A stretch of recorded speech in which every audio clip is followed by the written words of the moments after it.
Unos, dos, tres.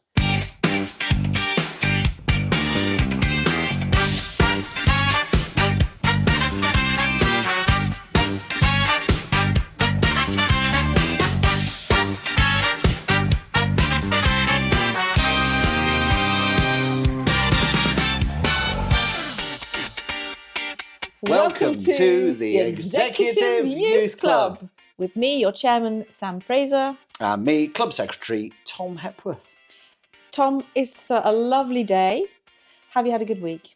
No, I've been on late, but I've got lots of things done before I've had to go to work on the late shift, like a lot of sewing at the moment. Sewing? What are you sewing? I am sewing at the moment a lot of Tudor costume to get it ready for a big Tudor thing that I'm going to be doing very shortly indeed. So I'm making the hose tighter and... Is that a problem? Because, you know, when you get older as a woman, there's something called baggy bum. My mother told me about this. Mm-hmm. And it is when there's just too much volume in the fabric around the arse area. Because your bottom gets flatter, apparently, as you get older. Well, I think that's due to sitting down too much, isn't it? Yeah. I mean, I've been sitting down a lot, but I like to try and ensure my posterior remains rounded in a proper manner. Yes. No, it's not. I'm actually, I think the bum's a good fit, actually. So I've been told. But what I'm trying to do is the knees are a bit baggy, so I'm just taking them in a bit on the knees. So actually, does it get baggier as the weeks go on? And how do you, because you can wash them, you know. Wash them? Are you mad, woman? These are modern. This is wool. Modern textiles, when they go baggy at the knee, you know it's time to put them in the wash. Yeah, I could wash them, but I don't get them dirty enough to wash them because I look after them. But no, they're just a bit saggy in the knee. They're just not quite tight enough. No. And they'll stretch anyway, so they'll be fine. You want the drain pipe hose? Very much so. Do you think that what year is this we're talking about? 1553. So I'm in executive youth in 1553. So you were allowed to wear older fashions, which were very tight hose, which is very nice. So which were basically worn pretty much from the medieval times onwards, late medieval times to maybe the 1560s. You could get away with tight hose. But the younger, more fashionable chappies had voluminous pantaloons, their hose, and then sort of a knitted sock type thing, lower hose. Nether hose, they're called. So I'm absolutely embracing my executive youth and wearing deeply unfashionable but much more flattering legwear. Could you have inherited your legwear from somebody, a medieval ancestor? No, because there would literally be nothing left of them. Yeah, I think they'd probably last a couple of years, I would have thought. Just wondering if the Tudor London was like a sea of people walking around with baggy knees and baggy arses. The poorer ones, yeah, but the rich people would, they'd have onion hose were a big thing a bit later. So in like sort of 1570s, 80s, you got hose that were sort of hot pant length and they sort of flared out like an onion, and they had like strips of fabric on top of, you'd have like maybe a brightly coloured silk underneath, and then you'd have a strip of another fabric on top. So to give you a sort of a stripy, almost Christmas bauble type appearance. I feel like I saw those in Blackadder. Yeah, you probably did, actually. Edmund Blackadder himself wore onion hose, but his were quite subtle because they were black and sort of reddy purpley, weren't they? And Tim McInerney. I'm just thinking about... Tim McInerney? No, his name is Tim McInerney. Is it? I thought it was Tim McInnerny. Oh, my God. Well, don't tell him. Let's hope you never run into Tim. him. I really like Tim. Tim McInerney. No, he's I loved him. I saw him play Hamlet when I was in the sixth form. It was a very pared back studio version, and he was amazing. Its finest line, it still remains to this day, "A nugget of purest green, my lord." Looks like you sneezed, Percy. I love that, where they're alchemists trying to make gold. So awful. Do you remember the very first Blackadder, actually? Do you know what? I wasn't allowed to watch the first Blackadder, and I don't know why, but the second Blackadder, I got into it in the second Blackadder and loved it. And I've watched a couple of the first ones since, and it was very different. Very, very different. Because I think it was written by Rowan Atkinson, but it was when Ben Elton took over the writing that it became more accessible. Yes. And less niche. Yeah. But, yeah. I like a bit of niche, don't get me wrong. No, I know, I've heard. So I've been busy. I've seen your profile. I have been busy. Yeah, what do you mean you've seen my profile? You know, it's that thing, isn't it? Bullied in my bio for all my weird stuff. You do quite a lot. I think it's weird, all of your niche historical interests. Do you know, I have an absolutely brilliant time and meet so many really interesting, mad people and very, very clever people from totally different walks of life. It's fantastic. It's ace. Oh, you found your tribe. And I get to tit about massively as well, which is the best bit. And you are a professional titter about her. Mo, I have had a good week. I was at my tap class last night. Oh, yeah? Yeah. Pas de deux. Pas de deux? Pas de deux. Didn't he play for Belgium in the 86 World Cup? I think she had a minor role in Coronation Street. Pas de deux. It's me and a whole load of sort of older, mostly in our executive youth. There's a few girls in their 20s who are quite good at tap, and I'm obviously dredging up skills from a long, long time ago, trying to recall my time steps and stuff. But I've agreed, Tom, to participate in the show later on in the year. What's the show? Well, it's a big dance show. Like every class that Heather, who's the teacher, takes is performing a routine, and we're doing our routine to The Greatest Showman. Oh, okay, yeah. So with hats. I mean, honestly, if you could think about a more cliched version of a tap class which features sparkly waistcoats and trilbies, that's where I'm at. Okay. That's what I've just agreed to. Have you got the metal tappy shoes? Yes, I have. Because when just before you said test showman, I thought you were going to say escape. And I thought, wow, I would love to see a stage production of The Great Escape done with tap. Well, but I think that would work. Now there's not a cliche there, are you? You'll all be in khaki. You'll all have baggy trousers, obviously, to you'll let all the soil down your trousers. I mean, that's going to slow. That's going to be troubling. No, but you could do a special soil release dance. Tom, I think you've struck something. Seriously, I've never heard that move. Book me now, Broadway. I'll write it. So actually, that's made me think of a brilliant show that I saw must have been maybe the early 2000s. I can't remember. Did you ever see Jerry Springer the Opera? No, Stuart Lee's heard about show. it. Oh, yeah. Oh God, yes, Stuart. I never saw it, but I love Stuart Lee. So I don't usually text into radio shows. I have been. Have you? How often have you texted into radio shows, Sam? What have you texted? Okay, so I've texted. I think maybe twice into Radio 5 Live. So the first one was about Jerry Springer the Opera. They were talking about... And the second one was about Arsenal's change of manager. Yeah, because I've got so much expertise to offer, about as much expertise actually as anybody who texts into those football shows. Yeah, absolutely right. But I texted in, it was something about British, what made you proud to be British or something like that. And I said, I've never been more proud to be British than being sat in the audience of Jerry Springer the Opera to see a chorus line of people dressed as Ku Klux Klan members tap dancing under a burning cross. I thought it was absolutely brilliant.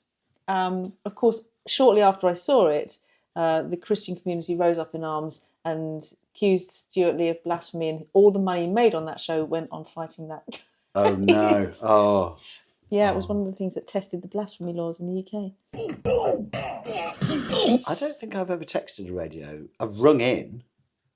Have you? What as did a you caller, ring in, say? When I was a student, a lad I lived with, as we were doing student things, worked part-time for the radio station I did actually go on to work for a bit, Radio Humberside, and they had a gardening programme, and nobody used to ring in, so he'd come back and just go, oh mate, can you ring in and ask something about a flower?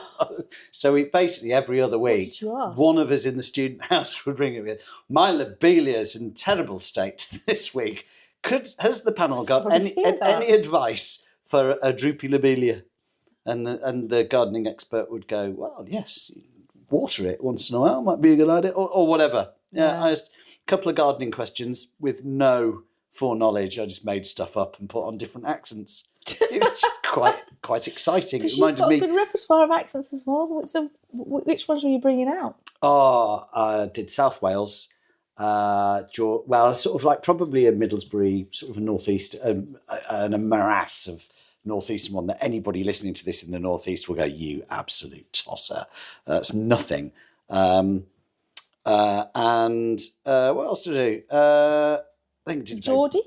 No, well, that was your northeast, northeast Middlesbrough, maybe Newcastle. It was neither. I'm very bad at that.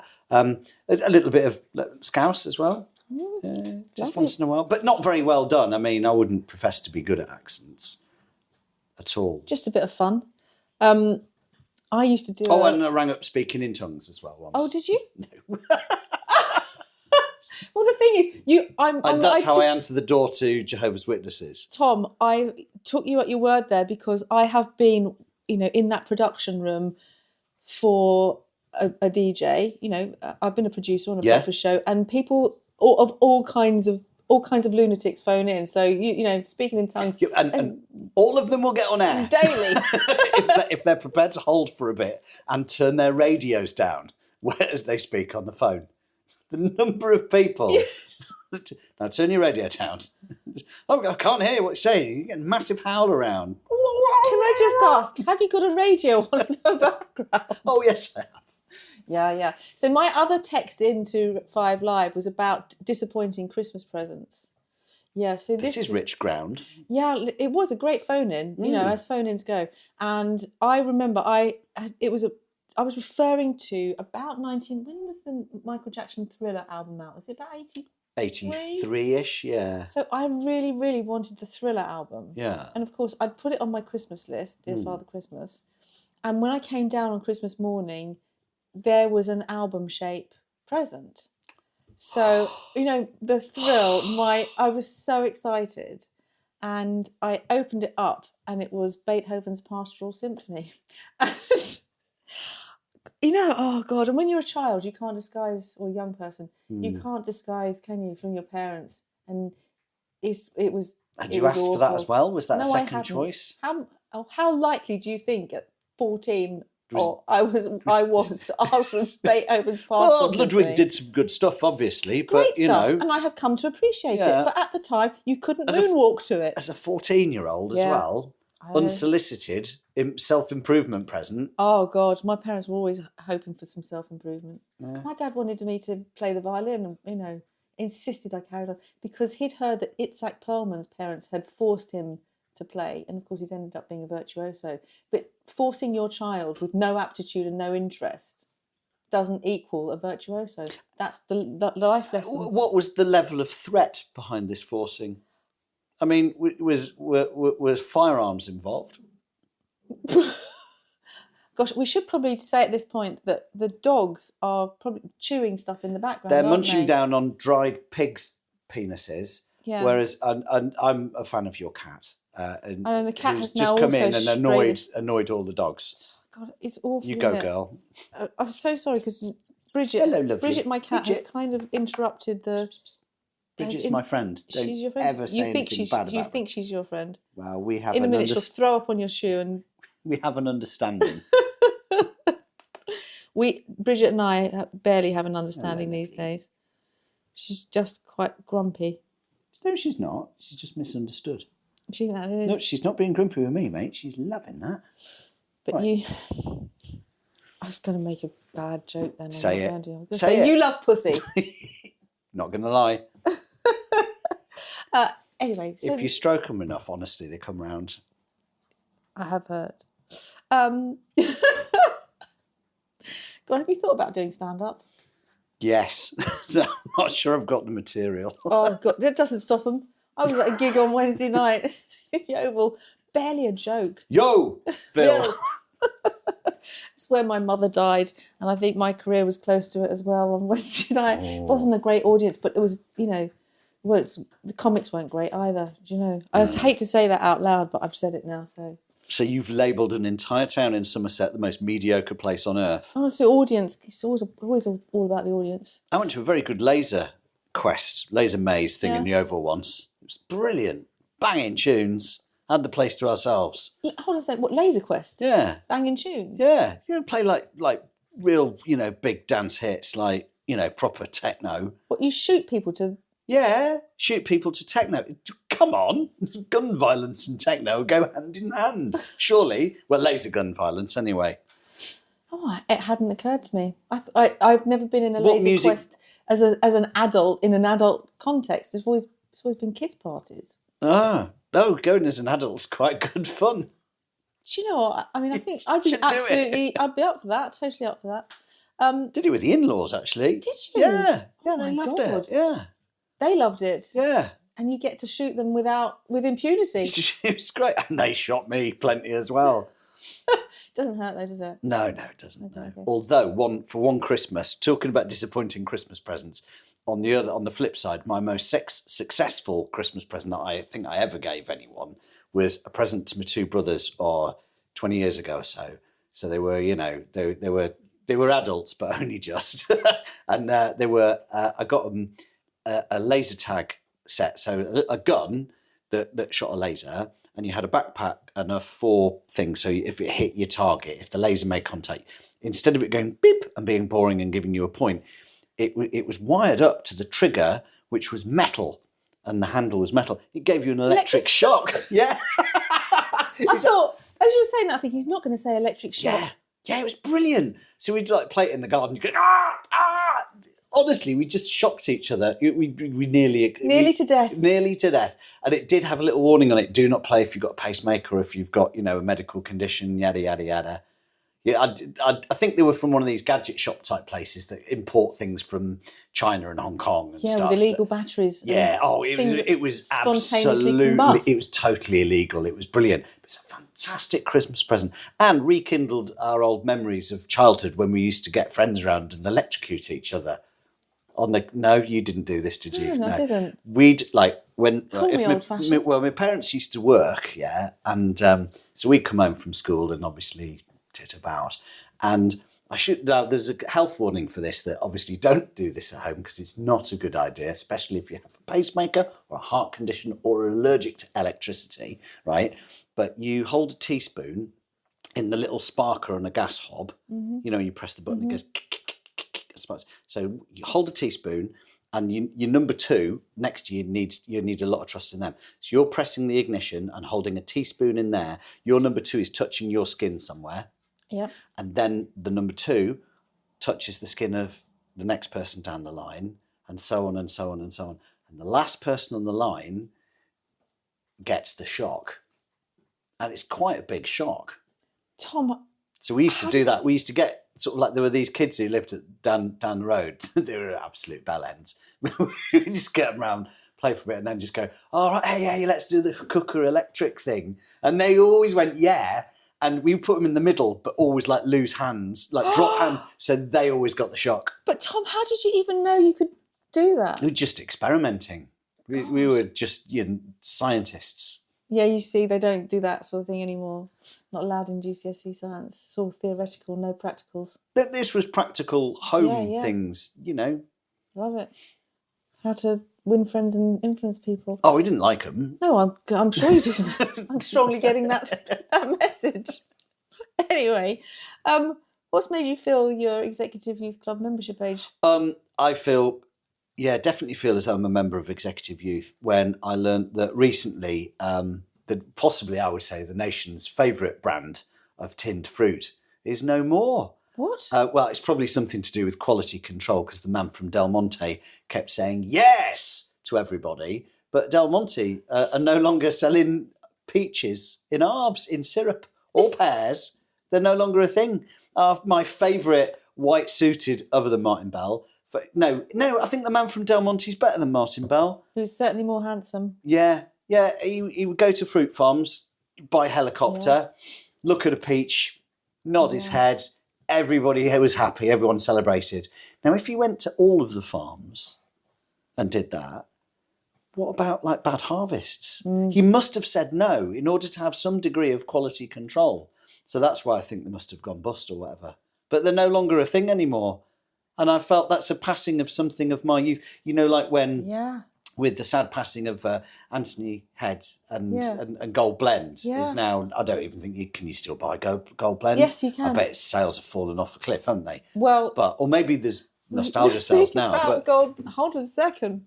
Gold Blend, the reason their sales will have fallen off a cliff is because the most famous recent profile they've had is because Peter Murrell had put some Gold Blend through a massive, like, huge quantity of it. I can't remember, was it about £18 or 80? I can't remember, it's 18 or 80 pounds worth of Gold Blend. Peter Murrell of the SNP. You know, what was it called? Oh, yeah. Yes. The Nicola Sturgeon's Nicola Sturgeon's husband. ex-husband, Yes. we should say. Yeah, he put through all those hundreds of thousands of pounds worth of expenses. Of Gold Blend. And Hang on, he had put through 3 Gold coffee Blend. machines as well. Yeah. Yes, exactly. Why would you have Gold apparently- Blend if you've got 3 flipping... Because the Gold Blend was that good, Tom. You could barely tell it apart from your whatever. I'm not convinced. No, of course not. But that's the only mention of that Gold Blend's had in like media circles recently, with the exception, you know, probably Anthony Head's untimely death, and I'm very sorry about it. Have written about it in Substack. His death has probably done a good PR job. Yeah. Following the Peter Murrell thing. Yeah, not wish. I mean, you know, obviously we're always open to sponsorship, but I draw the line at Gold Blend. It's no. Could you imagine if you and I were the new Gold Blend couple? I couldn't even do the Gareth Hunt wanker sign, could I? What do you That mean? was just normal Nescafe. Oh yeah, Gareth Hunt. Gareth My God, Hunt. that's a name from the past. Yeah. Whatever did he do? He was an actor, wasn't he? Yeah, he was in. Was it? Oh, I can't remember. It was in something like. Was it The Persuaders or Sapphire and Steel or something like Sapphire that? and Steel. Yeah. That was Pierce Brosnan, wasn't it? I don't know. They all just sort of all- vague smudges of TV Yes. past. Yeah. Yeah, but much more burnt into my consciousness was the man, from Del Monte. He said, "Yeah." Yeah, I wonder No what longer. he's really saying yes to. Yes. Would you think he was being bribed? Oh God, He'd yes. fly by helicopter to the apricot farm, to the old farmer whose entire livelihood depended on him saying yes. That old farmer would do anything, wouldn't he? No, absolutely. He brings out his one perfect peach. I The thought man you were from going to Del say Monte. something else then. The man from Del Monte strokes the Peach. fuzz, says, and Nods then approvingly. nods, and as over the guy's shoulder in front of him is somebody coming with a brown envelope stuffed, and he says, "Ah, yes." That's the kind of Del Monte. Yes. And your wife looks Goddess. delightful as well. Yes. Oh, and pasta too for tea. Why? Don't mind if I do. Oh God, yeah, the backstory of someone should write the backstory of the visit of the man from Del Monte. There should be a film. Yeah. So, okay, we've been very creative. We've got the man from Del Monte, The Truth, an expose feature film, and we've got the Great Escape tap version. Oh my God, yeah. Yeah, come to us, BBC 4. Is there such a thing as BBC 4 anymore? No. I think they just do repeats. Very good repeats. I mean, I hardly watch. I have to say, I'm watching a lot of streaming at the moment. Are you? Yeah. I watched Melania. Have you seen that?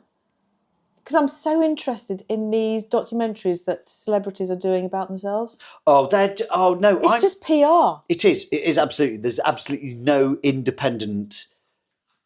What's the word? Accountability. Quality control. Yeah. But it's interesting because it's saying, what message do you want to send about yourself? And Melania wants to send a message that, you know, she's a very serious person. She kept talking about her foundations, you know, that she set up for humanitarian and child stuff. You know, I was like, we know what you're about, Melania. We know. Nobody spends their life with a fella like that out of love. That's frankly where I'm at with that. But anyway, that's what I've been watching, a lot of absolute tosh. I don't want to be challenged right now. I've not watched telly for a little while, actually. Yeah, I've genuinely not. You've been sewing your hose. I've been sewing, and I've been. The underground tea towel thing is proving more difficult than I initially thought. Is it? I think it's too complicated to get on a tea towel, so I'm having to look at a bigger tea towel. But the font's too bath small. towel? No, just a big tea towel for all your drying needs. But it would be expensive. Oh, it's no, more what about expensive. beach towl? Beach towel, lie on it. No, who'd want a beach towel of made-up tube map. Of, Okay, so I'm starting to think, well, maybe it's a poster. Yeah, no, it will be a poster as well. But the tea towel idea, I think we love a tea towel. We do love a tea towel's the way towel. forward. Well, it's a shame. It just has to be a big tea towel. I was hoping that this could be, something that we could sell in our shop of merch at some point. Absolutely, in the we can. But that would be wonderful and a great business opportunity. But it would not be a cheap tea towel because of just the size and the cost and the complexity. But the artistic endeavour's all there. Yeah, I love it. Yeah, no, absolutely. Okay, so I'm going to just tell you what's made me feel my age this week. Yeah. What's made you feel your age this week, Sam? Thanks for asking, Tom. I had to post a card to somebody this week. It was a sympathy card. Somebody had died.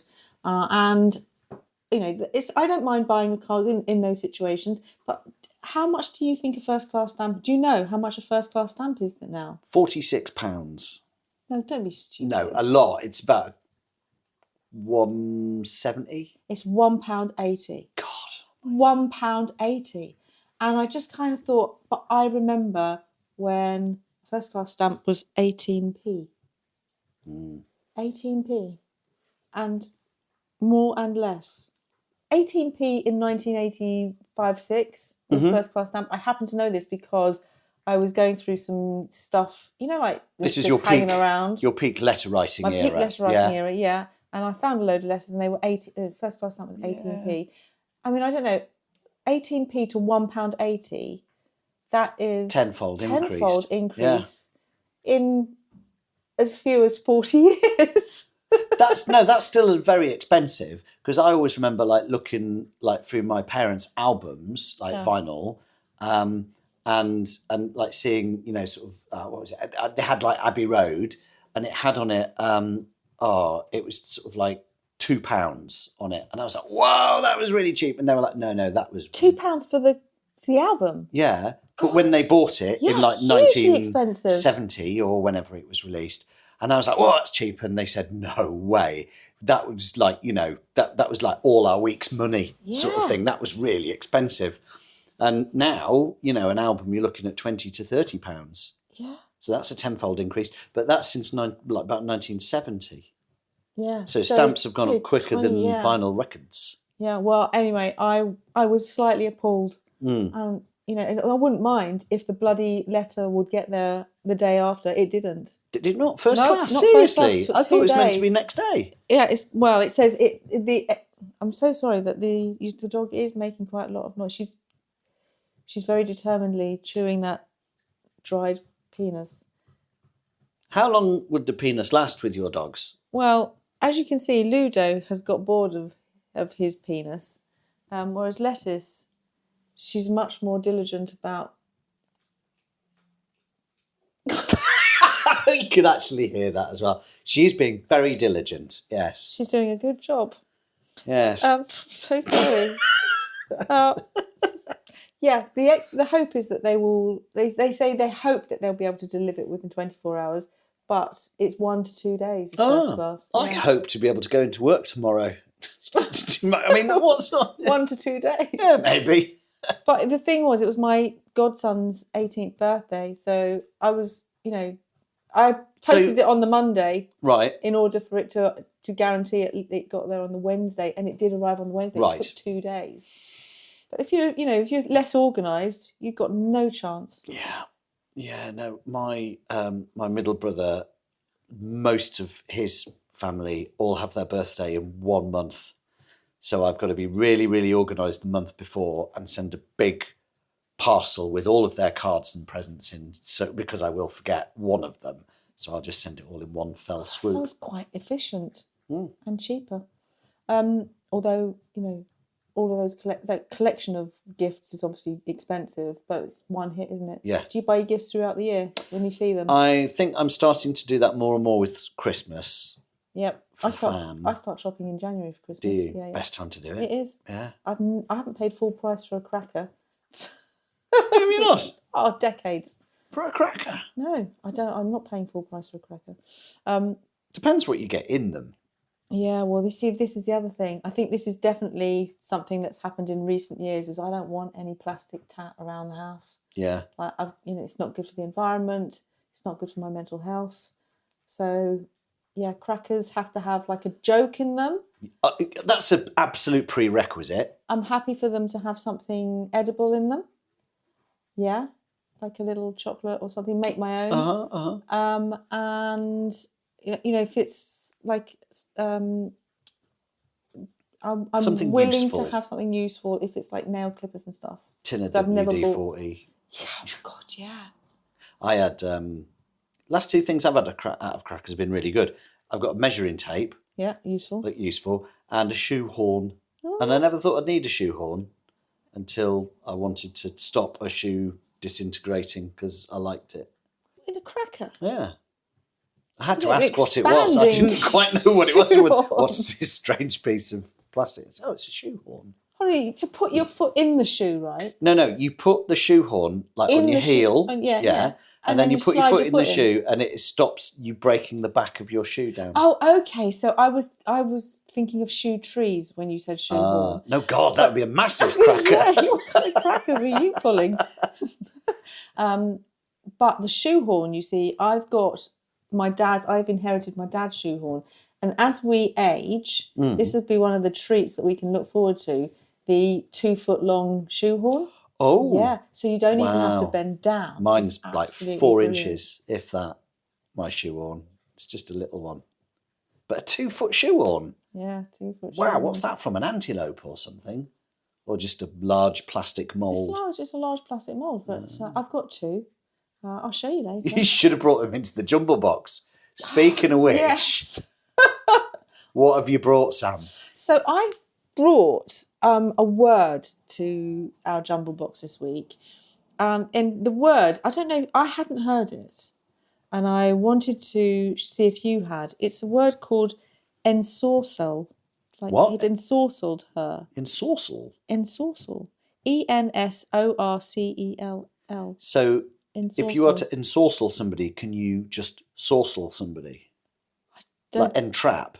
You are trapped if you are entrapped. Are you so sorcelled? Are you sorcelled? Well, I don't know because the word is that new to me. So what does it mean? Well, so I got to understand the word because it was in this book by Patrick Radden Keefe, the writer. He used to write for the New Yorker. I think he may still write for them. It was a book called London Falling, which that rings a bell. Okay, so it's recent. It is the story of, I don't know if you remember this story in the news, 19-year-old boy who fell from a balcony. Yeah. And he had been pretending to be Russian oligarch. Yes, the son of a Russian oligarch. It's an absolutely compelling story, and I couldn't recommend it more highly. A, because you'd be interested in it from a journalistic point of view. It's a fantastic piece of investigative journalism, but it's also brilliant storytelling. So Patrick Radden Keefe, I mean, mate, what a great book. Ensorcelled. But he uses this word, ensorcelled, and it is around being spellbound by something. You know, this young man is kind of completely captured by these basically organised criminals that he falls in with. But I hadn't seen the word ensorcelled. Ensorcelled, it's a great word. I like the sauce. It's from sorcery, isn't it? Yeah, really? yeah. How's it spelled? Ensorcell. Ensorcelled. I like that. Well, I really like that. It's a great word. So I hadn't heard. I think it might be used by Americans more than it is by English. So really? I looked up, and apparently it's quite in fantasy books and those sorts of. I don't know. I'm not a Game of Thrones kind of person. I don't like all of that stuff. That's that kind of fantasy fiction. But I think you'd probably find it in that. I should make it my mission. I've never read or seen the Lord of the Rings or Game of Thrones. But I've got good friends who have been absolutely aghast that I haven't and have said you must do it very soon. The Lord of the Rings thing. Yeah. I slightly take against J.R.R. Tolkien because I think he was a bit of a misogynist. I don't think there were any female characters in The Hobbit. My dad made me read that. Bilbo Baggins. It's just Bilbo and his mates. And so if you look above you, you can see one of my favourite epithets, or what would you call it, mottos. Not all who wander are lost. I absolutely love that little messaging. Yeah. And I'd seen it in Edinburgh. And when I saw that as a piece of artwork through the wall, I thought, brilliant, I'm having that. And then I found out it's from the bloody Lord of the Rings, or, you know, it's one of those hairy-toed creatures. If you can put aside the 21st century lens, Yeah. can you still appreciate something, even if you find some elements of the author distasteful? I think we should be grown up enough to do that sometimes. Yeah, all right. Just saying. Okay, I mean, I take that. I absolutely take that. The other thing that has, you know, slightly ameliorated the situation and mitigated the awfulness of J.R.R. Tolkien was that I actually lived in Bournemouth, and Mrs. Tolkien was a big mover and shaker in the 30s when Bournemouth was incredibly fashionable. So, yeah, all right. Okay. I'll try to get there. Should we watch it together? We'd probably just end up talking over it and taking the piss. So, yeah, I'm not interested. I don't think I've ever watched anything with you. I think we'd be good on Gogglebox. Oh, we'd be ace on Gogglebox. I'd love that. And I love Gogglebox. Yeah, I love it too.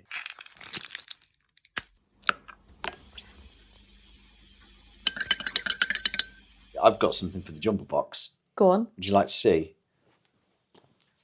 The Collins Gem Guide to Trees. Spotter's Guides. You don't see Spotter's Guides because there's apps now. You just like take a photo of like a tree and it tells you it's something that only grows in America and therefore is wrong.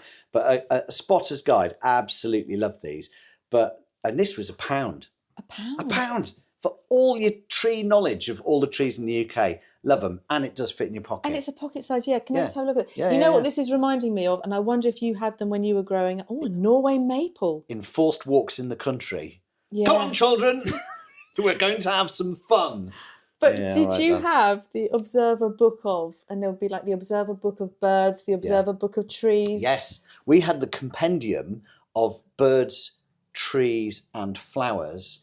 And my little brother, it might have been the Usborne one, but my little brother defaced all the birds ones. Lovely. Yeah, by basically when it said warblers, he crossed out the AR and made them into wobblers and drew boobs on them. And then on the tits page, he went Fnar. He was Finbar Saunders. The whole thing, and it's still in my house now. I have to hide it from the kids because my brother's juvenile graffiti, aged like 12. But I still have it. Which brother was that? Funny. What's his name? I've not got to the bottom of who it is. It's one of them. Oh. I have two brothers, and I've got my suspicions as to who it is. That hasn't come out. That's one of those family secrets that you should. Yeah, all right. I'll delve into it and let you know. Christmas round the table. I'm loving this little book. It's really cute. Do you still actually use it? Or do you know all of the trees No, now? I don't. I wish I did. I'd love to know more. I mean, I'm part of a chainsaw collective. Yeah. So I know what burns well and what doesn't. And in fact, me and Clive, next door Clive, we found an oak that no one knows about. So we're slowly making our way through it. Well, hold on a second. You're not chopping it down. No. It came down. It's already down. Is oak particularly good for burning? It burns dense? hot and long, but it's best with a companion wood like a birch or something, just to give it a little bit more because it will smoulder. It's a slow burner, but it smells great. Hot, long, and smouldering. Yeah, it's like my ideal man. Have you ever come across a snowy mespil? Never. It's a startlingly beautiful tree when in flower. Is it? Most often seen as a straggling shrub, but occasionally reaches 10 to 12 metres when it has a smooth, dark trunk. Sounds like a wannabe tree to me. God, who knew? Oh, I just got hazel. I'd like someone to read that aloud to me at night. Right, I'll just give you a few lines of Turkey oak. Get your glasses out. This is the executive youth moment to find the glasses. I'm closing my eyes. Turkey oak. Quercus ceris, an elegant, long-lived tree that produces a tall, domed crown, usually borne on long, straight, unbranched trunk, clad in coarsely fissured grey bark, showing orange in the cracks. Turkey oak can be distinguished from other oaks by the long, narrow filaments that surround its leaf buds and which persist to form stipules at the base of the leaves. And now for the shipping forecast. That was lovely. I think you should offer your services to one of those sleep apps. Oh, yeah, or ASMR. ASMR? Oh, it's all the, light scratching, people whispering things. Okay. It's all the I youth haven't love used them. those yet. Oh, no. we'll talk about ASMR another time. Yeah, absolutely. Do you want to nominate someone to join our club this week? Yes, I'd like to nominate one of the enfants terribles of the art world. And I'm not really up on art, but I know what I like and I like what I know. And I like Tracey Emin. I've always liked her vibe. And I always remember the bed was just brilliant. Amazing. And shot and just like, whoa, what is this? But she's come back from bladder cancer. So she's been very ill. She's got a whole new exhibition on at Tate Modern. And she's great. She's sort of called it, I think, Second Life. And I think I had read an interview with her recently that she said, if she did her bed now, it would be really boring. It would be neat and tidy and it would be properly made and would probably have a 1,600 thread count. And I absolutely identify with that. Fair play. I actually think that would be a brilliant installation to have the bed of your youth, because things change, don't they? Totally. I can absolutely see that, and I absolutely would love her to. I'd love to speak to her. Oh God, she'd be a brilliant guest. Yeah. I would absolutely. She's for my book. I really absolutely should be a great guest member. But I would like her to be a fully paid up member and guest with us. Yeah, because what she's good at and what the bed always represented, which I think lots of people didn't really appreciate, was the storytelling. My dad hated that. He rejected it completely because it's so conservative when it came to art. Oh, what's that? It's rubbish. But actually, it's the sort of thing that I found incredibly relatable, and I loved the power of it and the story of it. And to put her later life bed next to it would be a brilliant contrast. Yeah. You should tell her, Tom. I just have. Hopefully she's listening.